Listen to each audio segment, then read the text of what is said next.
Did you ever wonder what it would look like to live in a world where we all belong? This is the story of a group of parents who banded together to build a better world. A world in which their children could live in their communities without feeling left out. They started schools, programs, camps, so their children could have the opportunity to do what other children could do. But it wasn't enough. Because their children did not have the same rights to which other children were entitled. So they started an advocacy movement, demanding greater access and opportunity. This fight continues to this day. You are a part of this movement to reimagine the world where people with developmental disabilities take their rightful place in society. You help people go to school, to live on their own, pursue a career, make new friends, and live a healthy life. So what's next? What more can be done? How can we get more people on board?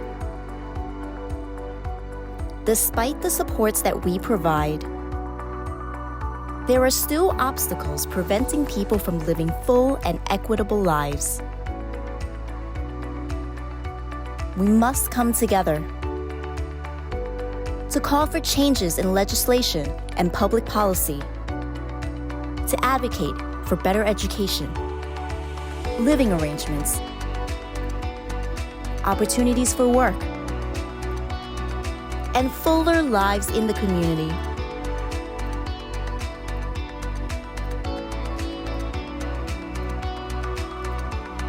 More than 7 decades later, we're still advocating for a world where we all belong.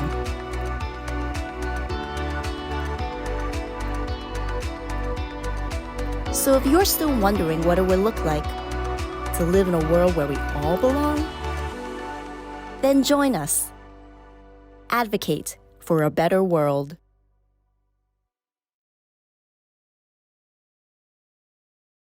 Welcome, everyone.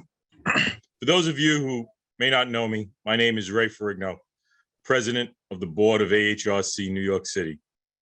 And on behalf of the board, I am pleased you could join us for our virtual 73rd annual celebration event. I am certain that the people gathered at the first annual dinner had no idea that what they started would grow to be this amazing organization, bigger and stronger than ever. Those parents are our legacy.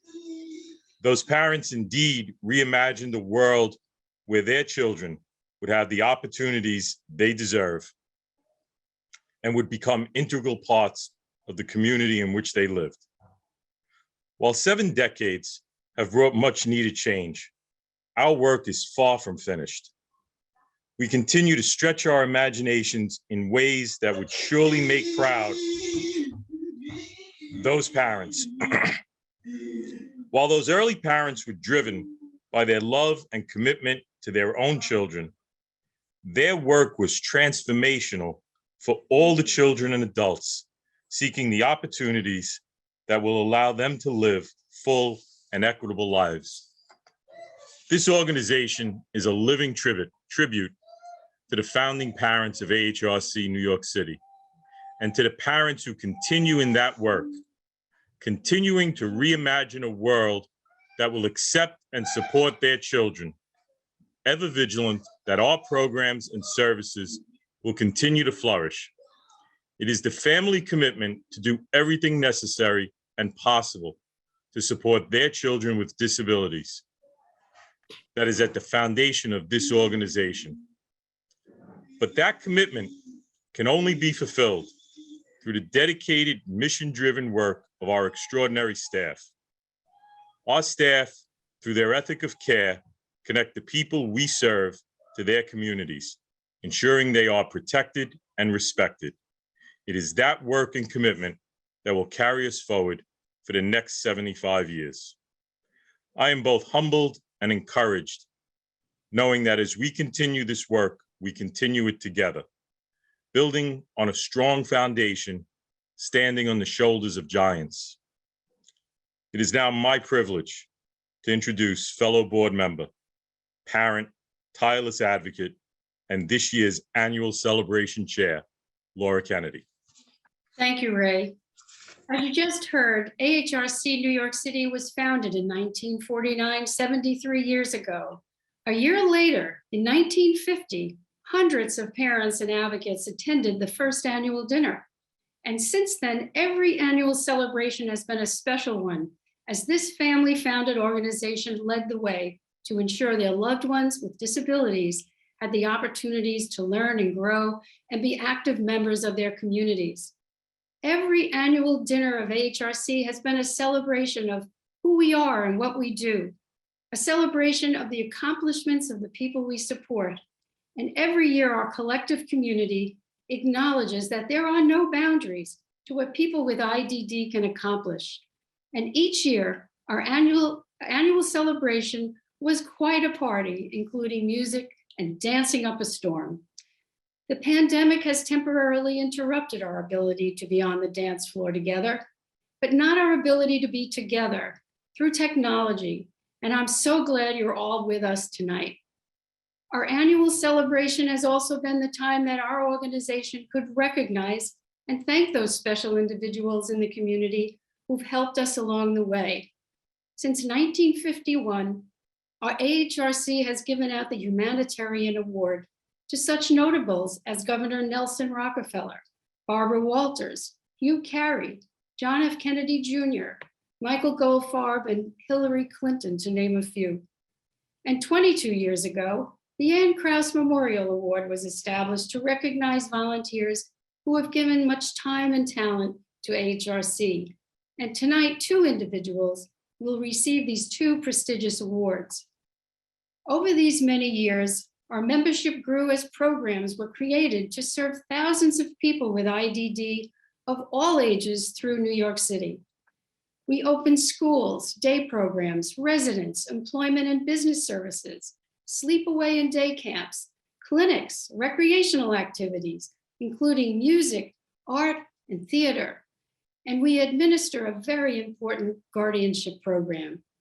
We are the largest organization in New York State of its kind, and the largest chapter of the ARC New York, the statewide parent organization that we're proud to be a part of.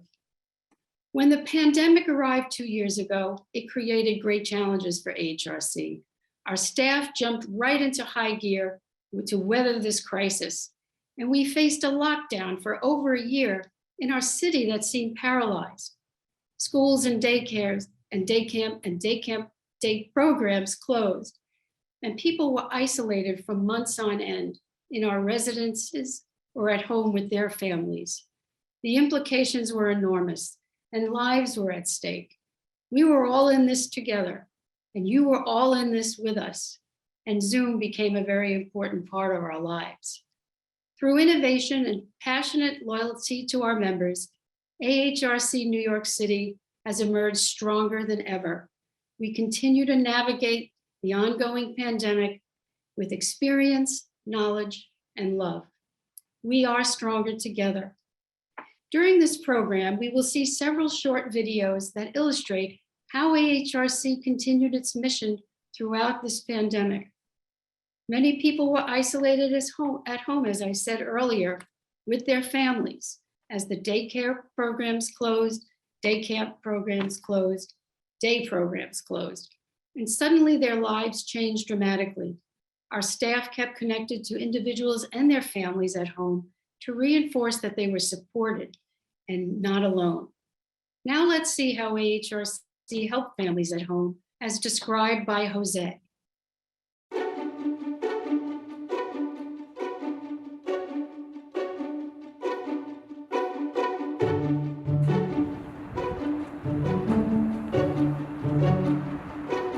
When I name is Jose España. I work for AHRC and I'm the transportation manager. At the very beginning where the pandemic started, we wanted the people we support to be protected, to make sure that they wear masks, to make sure that they wear gloves, to make sure that they use hand sanitizer. I thought it was gonna be just for a few weeks. I thought it was gonna be over soon, but then everything was actually changing drastically and people were trying to stay home. Moms, dads that I used to talk to, they used to tell me at some point, you know, we thought we were alone. AHRC came out with the emergency fund, which is money that they provide to the people we support and distribute it to family members that need it most. That's how it all started, you know, little by little I started, you know, reaching out to family members, coming to family members' houses. The agency not only provides this emergency fund, but we also try to get to families all of these devices meaning, you know, iPads and tablets, so we can be in touch with them. I have noticed that this has been very helpful. AHRC is doing this. Seeing them smiling, just seeing families happy, you know, means a lot to me. And the more I get to them, you know, the happier they will be. Thank you so much. Thank you. We're here to provide, you know, help and support. Really like a gift from heaven. I am now pleased and proud to introduce Marco Damiani, the Chief Executive Officer of AHRC, who has competently led our dedicated staff through the last 2 years of this pandemic. Thank you, Marco. Thank you very much, Laura, and thank you to Ray and to the entire celebration committee for your work in putting this together. The power of purpose at AHRC New York City is a mighty one, and it's a long legacy of that power of purpose.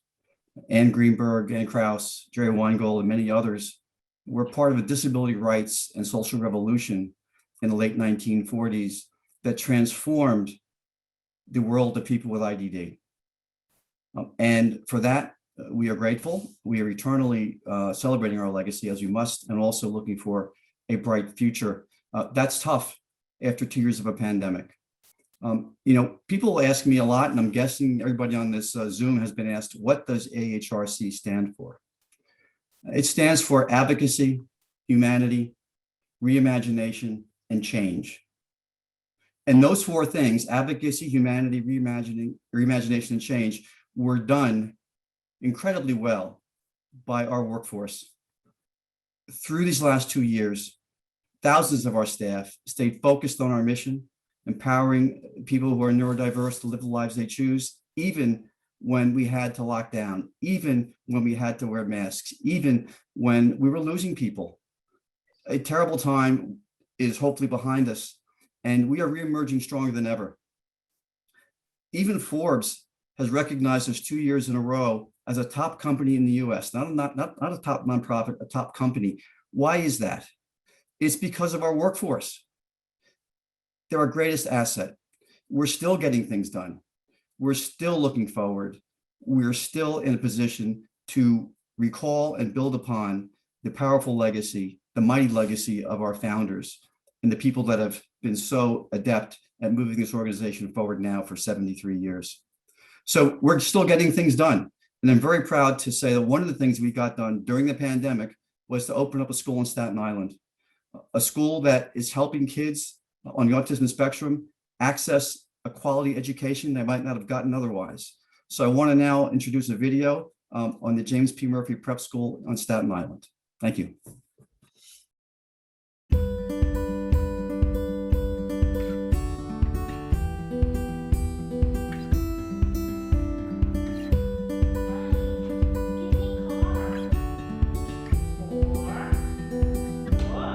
I'm Chris Usolini. I am the principal, and we are at AHRC James P. Murphy Staten Island Prep. We opened in September of 2020. The success that we've had in the 6 other buildings that we have here at AHRC made me feel very confident that we'd be able to open the building during a pandemic. We're very fortunate that all the classrooms here are spacious, so we were able to social distance. We have PPE equipment. Our staff really is hardworking. We knew that we could open this building safely for the students and for the staff and for the community of Tottenville. The students in our building, they need to be in school. It's so important that they have that socialization, the engagement with their teachers. We want to continue to make sure that we can do anything we can to provide them with high quality instruction and for them to be successful. I think sky's the limit and beyond for this building. I think that we have a great team. We have plenty of resources that we'll be able to provide for our students. We have curriculum in all areas. We have a beautiful new building. I think the success story has been opening during the pandemic. And even with minimal closures, we've still been able to come back, open up, and provide instruction for our students. And even when we had to go out for a few days, we provided that instruction remotely. I'm proud of all the education teams across AHRC because what we're doing is fantastic for our kids.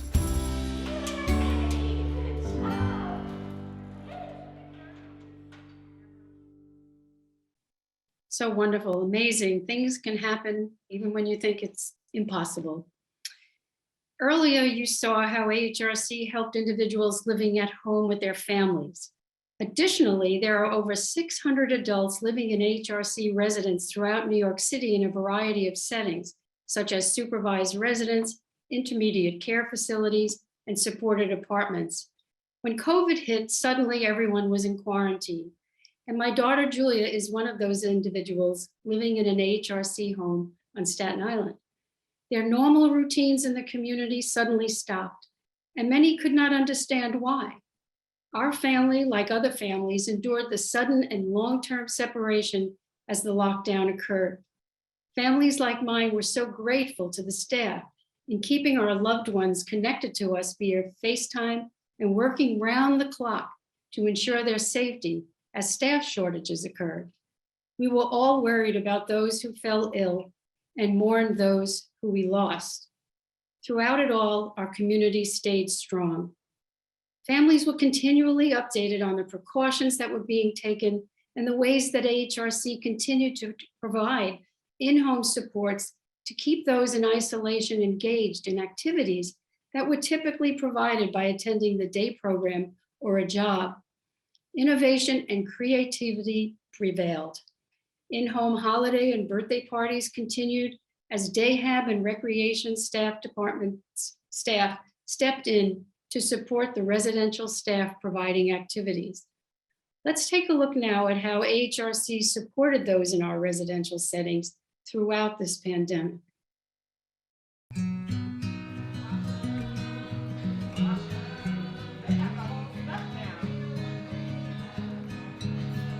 My name is Tarina Webb. I'm residential coordinator in Manhattan, residential department, and I have been with AHRC for 21 years. People that reside here have been here almost as long as the house has been opened.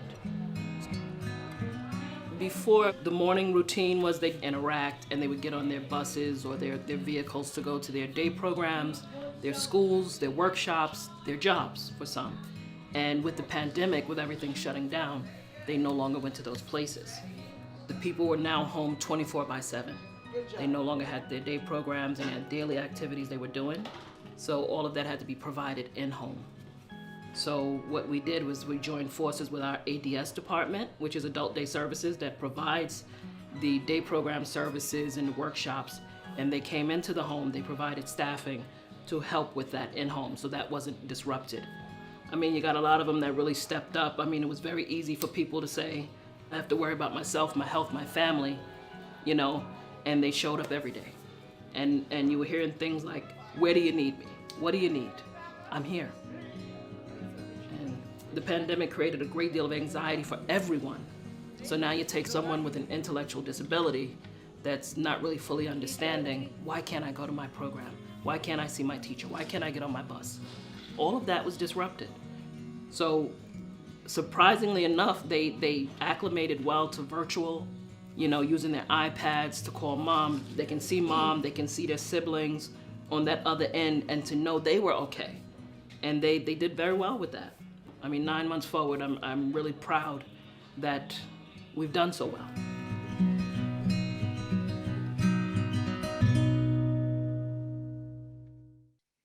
It now gives me great pleasure to present the Ann Krause Memorial Award.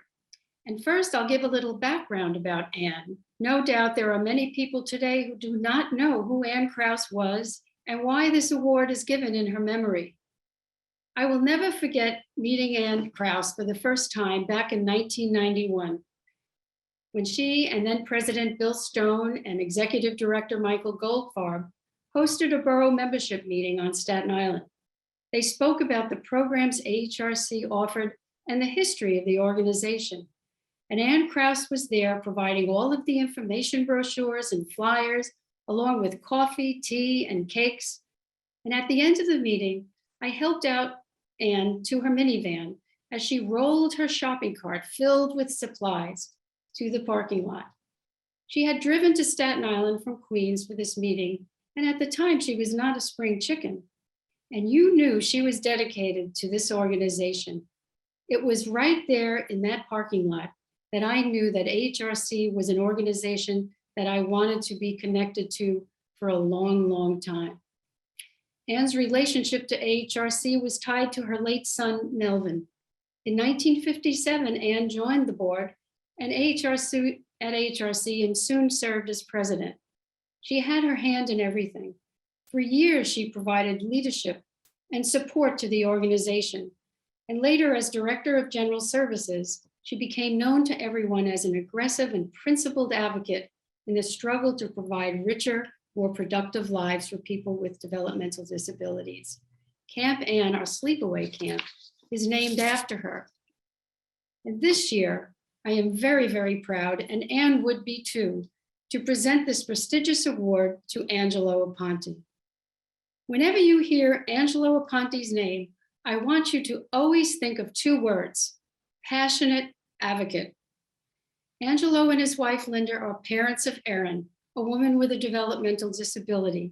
Over 30 years ago, they connected to AHRC and have been very strong supporters. Angelo joined the board in 1994. He brought significant knowledge, resources, and leadership to the organization through his broad resume in education and government. Angelo began his career in the education arena as a 7th grade English teacher. He went on to serve as Director of Pupil Personnel Services for the New York City Board of Education and later taught at Hostos Community College. Following that, he was the Vice President of Finance Administration at the College of Staten Island, and most recently has participated on a board forming a charter school in Staten Island. His broad government experience included serving on the New York City Commissioner as Consumer Affairs Commissioner, the New York State Housing Commissioner, and later Secretary of New York State Senate. Throughout his career, Angelo established strong and valuable relationships that helped AHRC immensely. His experience and knowledge brought valuable wisdom to the decision-making process of the board. And always, he was a strong, committed, passionate advocate, not only at the board meetings, but in the broader community. Angelo has served in many roles at AHRC, including president. He chaired or served on a long list of board committees, and he's also served on the ARC New York Board of Governors and the Partnerships Board of Partnerships Health Plan.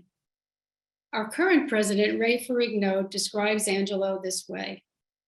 His public persona is one of passionate, tenacious advocate who will argue and persist for issues that he believes are questions of social justice for people with disabilities.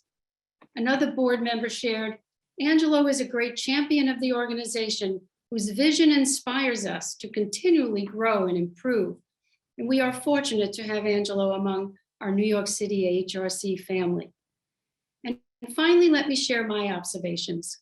I've known Angelo and his family for nearly 40 years. We all hail from Staten Island and lived in the same community where all our children went to school, including his daughter, Erin, and my daughter, Julia. The Aponte family is well known on Staten Island for their extensive community involvement. They brought that quality to AHRC. When we worked together to start a PTA at PS 37, a special ed school on Staten Island, the Apontes were front and center. And Angelo supported the AHRC Borough Group on Staten Island, providing information to our members. Angelo was always available to support other parents. As Julia and Erin became adults, they both moved into the Lander residence 20 years ago. At that time of the Lander renovation, portable air conditioners were planned. Through one of Angelo's valuable connections, a grant was secured by Angelo to install central air into the home in time. Dear Angelo, with global warming, that makes you even more deserving of this special, special award. Thank you and congratulations, dear friend. Thank you, Laura, and thank the committee. I can't tell you the honor that you presented here to me and how important and meaningful it is.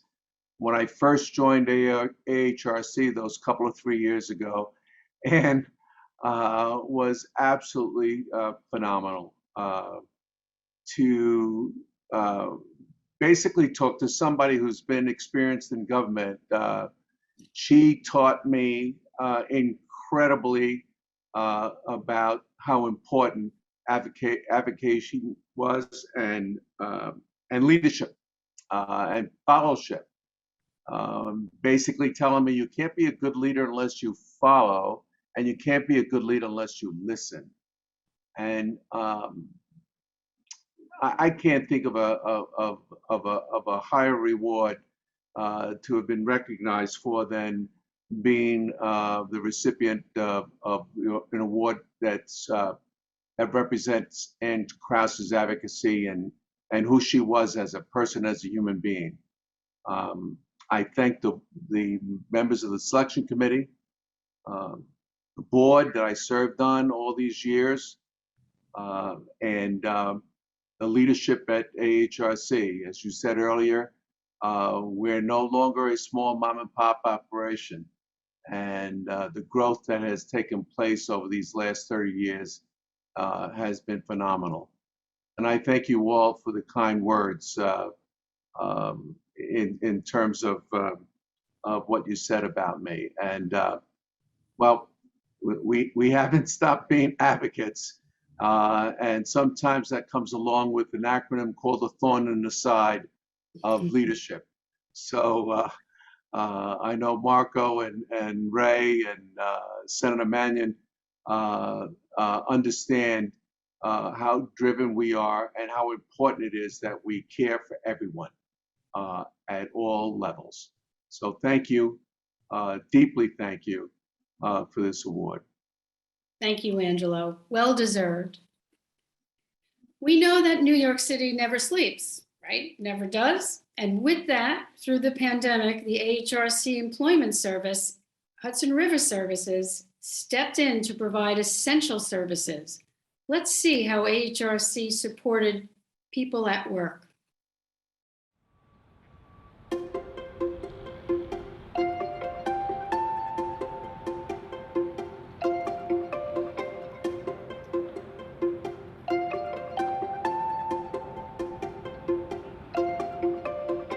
My name is Antonio Tomas. I'm the regional director for Brooklyn EBS.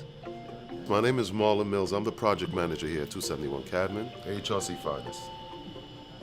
We pretty much work closely with judges and attorneys, and we try to bend over backwards for them. They're very important customers to us. Currently, we're working with a crew of 17 workers.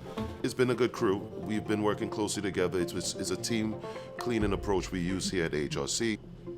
Since the pandemic hit, we have become a lot more focused on disinfecting. Our disinfecting processes has increased drastically. The requests that we've had for disinfecting rooms and locations within the building has also increased exponentially, especially during the first few months. A lot of the guys, their friends are out of jobs. It's really a struggle, and it gives them a sense of responsibility because they feel now they're one of the essential workers that's needed. We made sure that our guys were protected at all times, and we try to make the facility and the environment for our customers as safe as possible. The pandemic really showed us how people with disabilities can step up to the plate and really, contribute to this successful trying to keep everything at a minimum. Everybody here at Bankruptcy Court and the U.S. Attorneys has commended us many, many times for the work we've done. And we continue to do it, and we're happy to do it. Bye.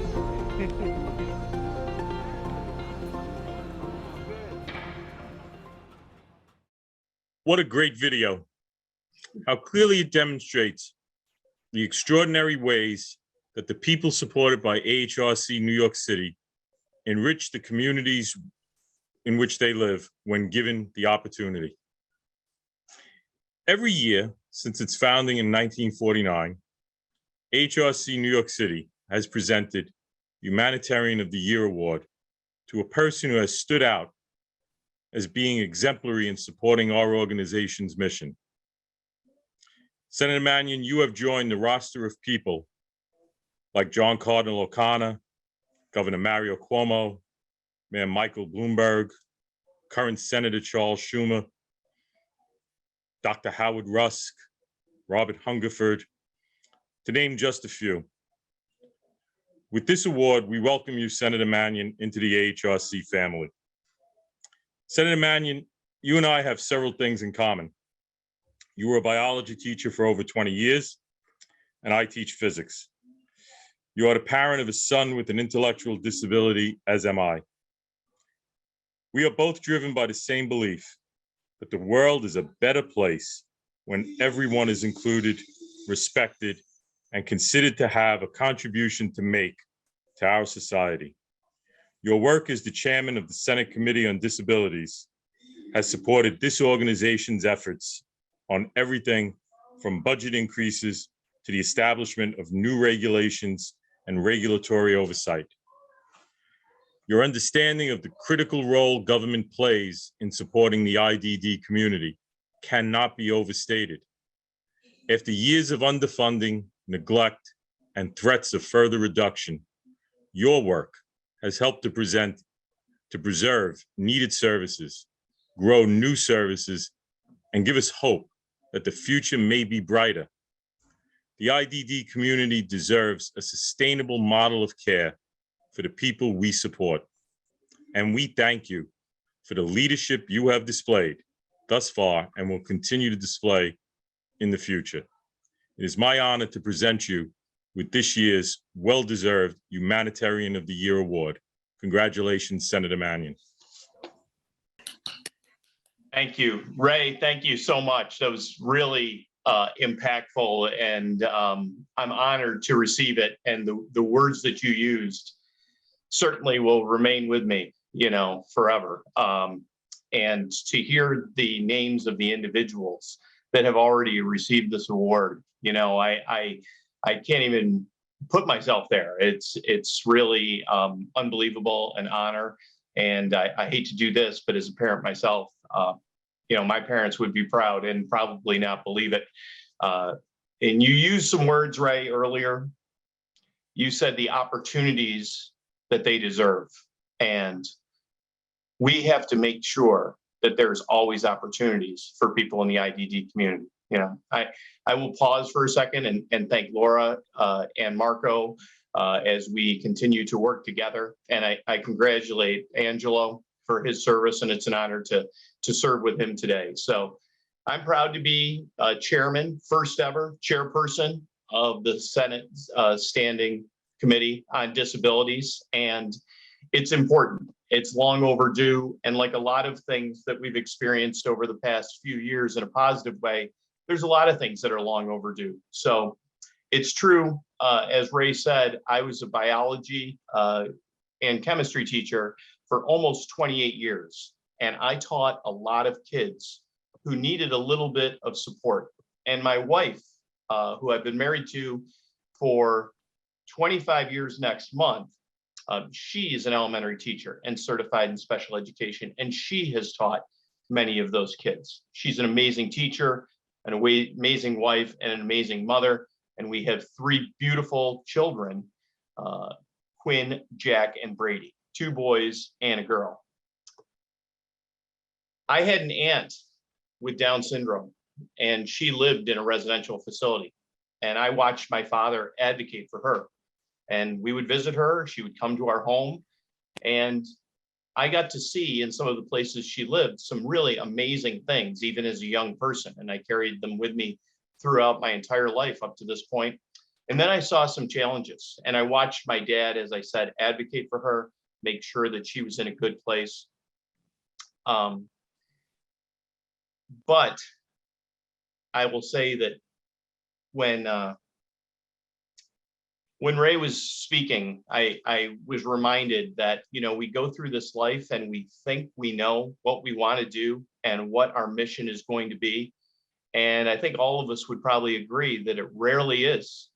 And this is the mission that chose us. We are in this world to make sure that our family members and others have the supports that they need. And that's why it's so easy to fight. It's so easy to fight together to get the things that we deserve, you know, and Marco, you know, we have done a lot of great things together. We've hardly ever been in the same room, but I know that we work together. We continue to work together to get some good things accomplished.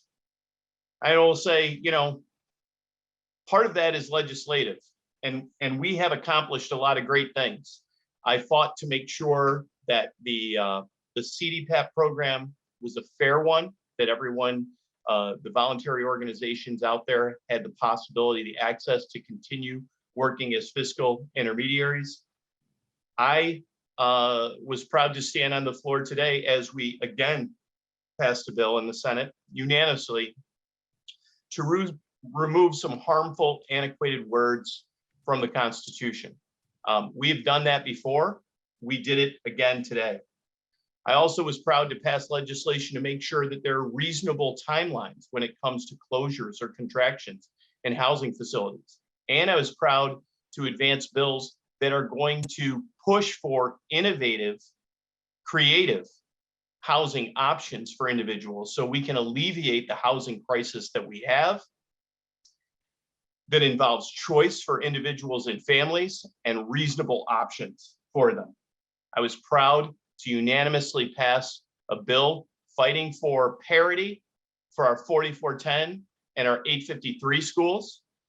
Unfortunately, that was vetoed by the current governor, but with the assurance that hundreds of millions of dollars will be coming to make up for that. We are still in that fight. It's not over. We're on top of it. But we don't want to come back year after year and be fighting for that. What we want, what these kids need and deserve, and the schools and the employees of those schools deserve, is sameness. They need to know what's coming. So they really need parity with other public schools. Today also, I passed a bill, my bill, that is part of a program to reduce the stigma for people in the IDD community.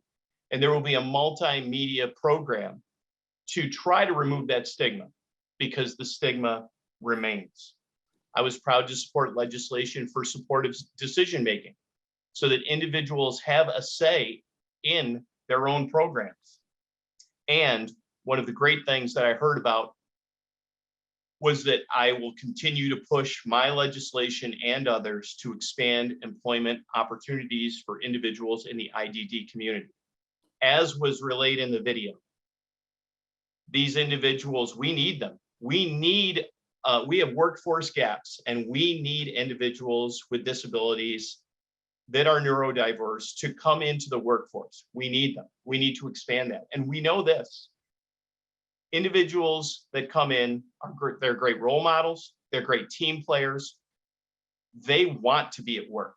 And what is better than the gratification of a hard day's work, enriching your life and enriching others' lives? And for that, I will continue to fight. And finally, I will say that our voluntary providers out there have lived in a world where they have been overlooked by state government. where they have not received reasonable increases in funding. No cost of living adjustment in a decade. Well, last year, we finally got a cost of living adjustment, and I was proud to do that. What does that do for our providers? It helps them provide their workforce, who do amazing work, who showed what they will be willing to do in a pandemic and beyond, do whatever they can because they care about the people that they work with. It's a relationship based on trust in the setting where they work. We need to reward these individuals with a fair wage, with living wages, and we can't put it on the voluntary providers. The state must have reasonable reimbursement rates, and they have to support the system. So after that 1% raise, this year, we did have an historic increase in the cost of living adjustment at 5.4%. But we can't stop there. It's not enough. And the ARPA funds, we fought for them to make sure they went to the workforce, and they did, and those are coming in. But we also have to make sure that these cost of living adjustments remain. We have a growing community, and we have a diminishing workforce, and that is not an equation that works for us. So I will stand with all of you in continuing to fight to make sure that New York State makes this community a priority. I want to mention my own story as a parent. At 3.5, my son Jack, our oldest, was diagnosed with autism. But like many of you, I went toe-to-toe with my school district, as did my wife. We went to an impartial hearing. We went to state review, and we won. And he had an intensive early intervention program. And although he had a litany of behaviors that were challenging for him, that were impeding his learning, impeding his socialization, that boy is now 23 years old. He's a graduate of Le Moyne College, and he's employed. He's a great employee. He's a great team player. He's a great man. But it didn't come without people that knew how to help others, that were professionals, that were knowledgeable. And that is what drives me. And I know it's what drives many of you. And we're not going to stop fighting, because the mission that we all have together, the mission that chose us, the rewards are so great. My reward is great. And the efforts that my wife and I and my son had to put in, they make being a senator easy, because I have the greatest accomplishment in my life. I help my son, and he's helping others. He's a great role model, as many of the people that work in this capacity are, and many individuals are. So I'm honored to receive this award. I honestly can't believe I'm receiving it with some of the other names that have received it in the past. And I'm honored to have received an award on the same evening as Angela, excuse me. So thank you so much for this honor. I hope to meet many of you in person someday, hopefully in my office, but really anywhere. And we are going to keep fighting together. We've come a long way in all your years of existence at AHRC. It's very different than that first night, just like was said. But I hope in 25 years or 25 months, we can look back and go, we've come even further, and people really have access. They are really an integral part of the community. They are not an afterthought like they have been for a few years. Thank you for this honor, and I continue to fight along with you. Thank you. Thank you very much, Senator, for those wonderful remarks and sharing all that you feel moving forward. Thank you for all that you do. And as you say, the fight isn't over, but I'm so glad you're working with us as we move forward to see where we really need to be. So congratulations to our two honorees tonight, Angelo and Senator Mannion. And on behalf of the Anniversary Committee, including Ray Ferrigno, Corey Hinkle, Mary Krasner, Jermaine Leviconte Scott, Anthony Lozanis, and Sharon Van Riepingham, and the Board of Directors of AHRC, I thank Shirley Berenstein and her team, Donna Gifford, Jennifer Amendola, Dylan Watton, Scott Dodson, Angela Chan, and Jessica Taversas for their support of this annual celebration. Your work makes it possible for us to stay connected to our larger AHRC community, whether in person or virtually. This year's celebration theme, Emerging Stronger Than Ever, Moving Forward, could not be more fitting. The strength we have is through our staff members who, as we saw, worked tirelessly through the last several years of the pandemic. Nothing happens without the dedication and commitment of staff, and the past 2 years demonstrated that commitment. This year, we provide an opportunity for members and friends and all of you to congratulate our awardees and support our staff by placing an ad or a donation through an electronic anniversary journal. Your contributions will be used this year to support deserving staff through scholarships and awards. No amount is too small when showing your support, and your personal generosity is very appreciated. The deadline for submission is June 8th, so there are several weeks. The ads will be in color and will be listed in the electronic journal beginning June 20th on our website for many weeks to come. So a big thank you to all of you for joining us tonight. And now let's party, virtually of course, as we did through the pandemic, and hope to see you all again next year, and then at the 75th anniversary in the spring of 2024. So please join us and look at how we connected throughout the pandemic through the following video. Thank you all very, very much.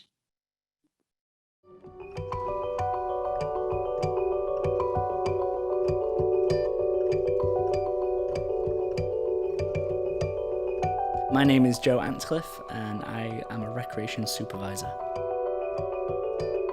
We're used to having parties at things like camp, and we run a dance usually in the city, usually in person. So we just thought we'd take that and put that on the platform virtually. We didn't know how it was going to go or how people would receive it, but it seemed to snowball a little bit and people got into it, and it became quite popular. Friday night once again for our New Year dance party. Hope you guys are good.